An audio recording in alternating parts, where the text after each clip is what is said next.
Aunty Geraldine Atkinson, co-chair of the First Peoples Assembly of Victoria. Thanks for joining us here on Victorian Aboriginal News. Thank you very much, Charles, for having me. Aunty Jerry, let's talk first of all about the upcoming by-election, that by-election which will hopefully see a replacement being elected for Natasha Bamblett. There's been a fair bit of work going on recently about getting more people enrolled recently in the northeast region. So how successful has that been to date?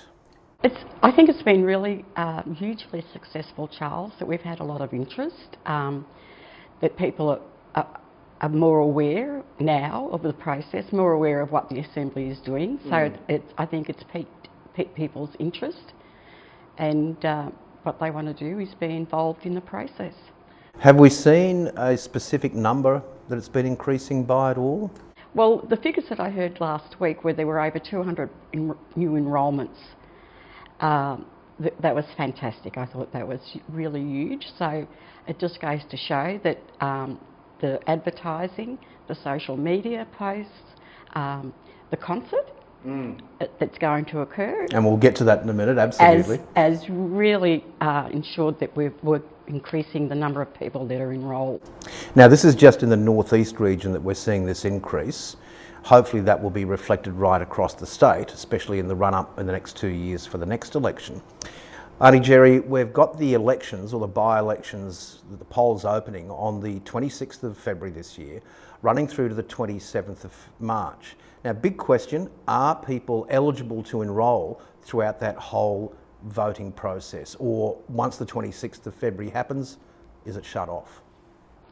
Yes, people can enrol from that period on when voting opens on the 26th of February, right up until that date that the poll closes on the 27th of March. But they can enrol at any time. They can enrol after the voting so that they can be on our Assembly roll. Candidate nominations for the by-election are closing on the 7th of February. Has there been much interest in this from the community? There hasn't been a really huge take-up, Charles, but what we've been able to do is there are people that are interested. They've been attending the information sessions that First Peoples Assembly Victoria have been running in relation to the by-election in the northeast. So what we'll probably see is towards the end of this week and leading up to the 7th, that we will probably get more nominations than we have at the moment. This is a bit of a reflection of what happened in the elections a couple of years ago, where the uptake may have been slow at the beginning, but towards the end of the nominations there was that massive influx. And you're expecting a similar thing up in the northeast? I think that there will be, and I think that that's what will occur. Now, in the information sessions that you've been running for candidates, are there common questions that some of the candidates are asking? Yes, there are. Of course, they're interested in what they would need to do as an Assembly member, what their role is, what will be expected of them. Usually about the commitment, the timeframes that they'll be required to attend Assembly business. They've also asked questions about, how the work has been going, how we've been putting together the elements of the treaty. So they're the usual questions. You brought up the matter of the amount of time that's required from the members. It's actually more than I think a lot of people may realise, because there's that ongoing consultation with community. Having spoken to a number of the Assembly members over the past couple of years, I know that some of them are actually a little bit surprised that there is that enormous amount of work. It's not just a come in, sit down and be a part of history. It's a fair dinkum commitment. It is a commitment, and it does require a lot of time. It requires consulting with your community members, the constituents that may vote you in. So you're required to do that. You're required to inform them of every process within forming a treaty, to know about how the architecture is going, that how it will fit together for them, to enable them to realise that whether they will be involved in a treaty process at the end. So it's really important that people that are going to be committed, that they have the right attributes and that they have the skills to enable them to do that. And that brings up an interesting point, Art, because there has been an enormous amount of work that's been achieved already in these past 2 years. Forget about COVID. The fact is that the work of the Assembly has continued unabated and quite successfully. It's obviously going to take a fair bit for this new member to catch up with all that work, because there's an enormous amount of reading that would have to be done. So do you see that as a particular challenge for the member? Yes, it's going to be a challenge for a new member coming into the position, fulfilling that seat on the Assembly. What we've been able to do is during the period that we've been established, it's been an enormous amount of work that we've undertaken, and there is a lot of reading that has to be done. So it will be, but there will be people that will be able to assist. We have a wonderful secretariat that will be able to assist in those members catching up onto where we are and what will be required of them, working towards the architecture and developing the elements that will ensure that we do have a really positive treaty process in Victoria.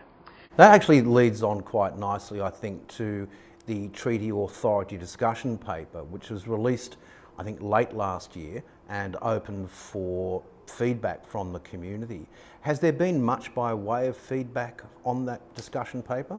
Yes, we have been able to get quite a bit of feedback, particularly from Aboriginal organisations. It's really important that what we do is people have until about mid-April to contribute to the feedback on that discussion paper, and it's really important that what we get is community input, because what we want to have to build within that treaty, or how we build a treaty authority, is to be informed by what community wants and how the community wants that treaty authority to act and to look like, and ensure that they're aware of just how important it is.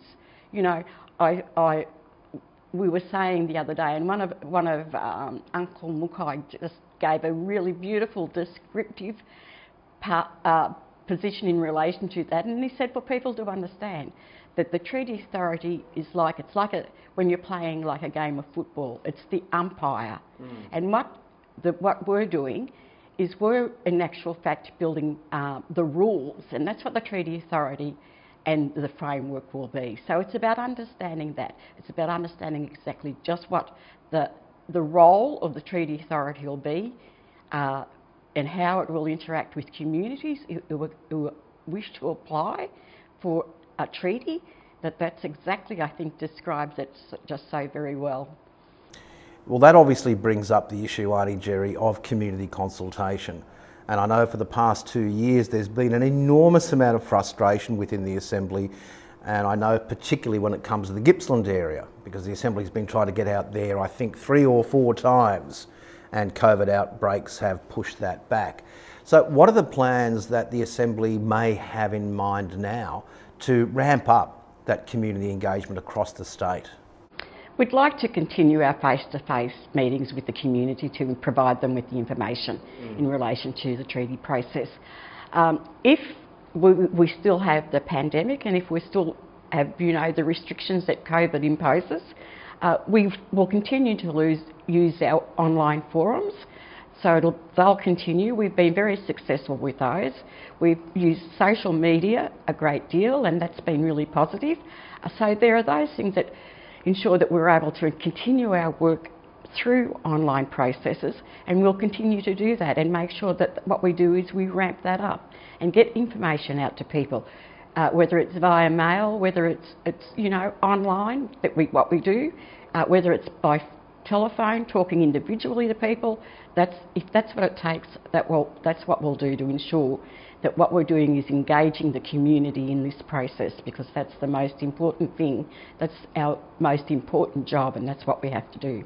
So that level of determination, or that clear determination within the Assembly, it seems to be running right throughout the entire organisation. It's just we're going to do it full stop, yeah? Yes, we are. We're ensuring that what we do, and we said from the beginning that we had a job to do. When we were elected, when we were established, we knew the timeframes that we were working within. And what we've done is we have ensured that we don't don't delay any of the work that we were mandated to do, and we are making sure that what we do is that we deliver. And it's been really, it's been the determination by the organisation itself. It's been the determination from our Assembly members that what we do is we move forward in this process. It's interesting, the URUK Commission is a totally autonomous organisation, as is the First Peoples Assembly of Victoria. But there is a lot of synergy in what the Assembly is doing and what URUK is doing, especially when it comes to engaging with community. Is there a relationship that exists between the Assembly and URUK where the Assembly can provide some assistance, some insight, some inroads into specific communities? Because the Assembly has got these people on the ground with the regional members. Is that something that's on the cards, that there will be that relationship and that assistance? We would certainly offer that, Charles. What we would do, that, as you said, they are totally independent of both First Peoples Assembly Victoria and the state government. But if they wish to seek our collaboration in that process, we most certainly will give it. We will assist in any way they can. I'm hoping that they'll know that they'll be able to come to us, and we can assure them that what we'll do is support them in whatever that they require to get out to community and to hear community's truth stories about what they've endured since colonisation. Aunty Geraldine Atkinson, thank you so much indeed. Thank you, Charles, for having me.